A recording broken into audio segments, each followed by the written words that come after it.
Hi, lovely people. So I was just thinking about edges. It's the weekend and it's a space, I hope, where you get to think a little bit about what you need. So do you know what your edges are?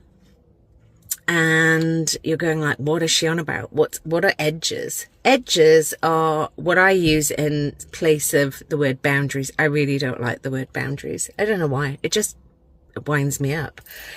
So I like edges because edges are, what are the red lines? For you to be you in the world and show up as your best version of yourself for work, for home, wherever you are.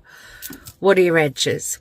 I got to know my own edges through a process of deep reflection, and it took me ages. Like when I say a couple of years, I'm not exaggerating, because I didn't really want to look at them. But for me to show up as me and not be afraid to be Ellie, I had to understand where my edges were. So where are my red lines? If I bust through that, I'm now in a space where I'm going to be dysregulated. Not the version of myself that's helpful to anyone. I'm going to be angry, upset, frustrated. Those are, what does that look like? So one of them is I don't let the phone take my attention before 8:15 in the morning, because home gets me first. That was an edge that was really important for me.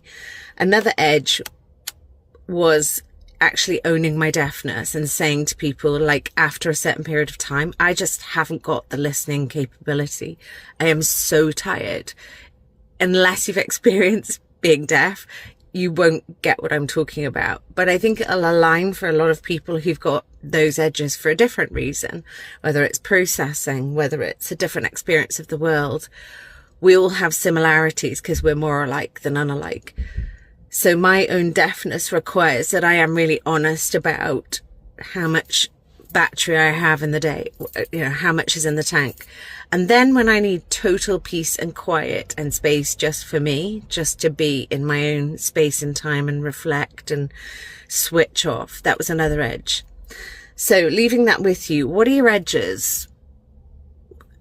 Have you ever dug into it? It's time to, because the more you know about yourself, the more you know where your red lines are, what your edges are, the more regulated you're going to be, because you'll stay within them, you'll honor them, and other people will thank you for that, because they then get the best version of you and they understand why. So that's just a talk for the weekend. Have an amazing one. Take care.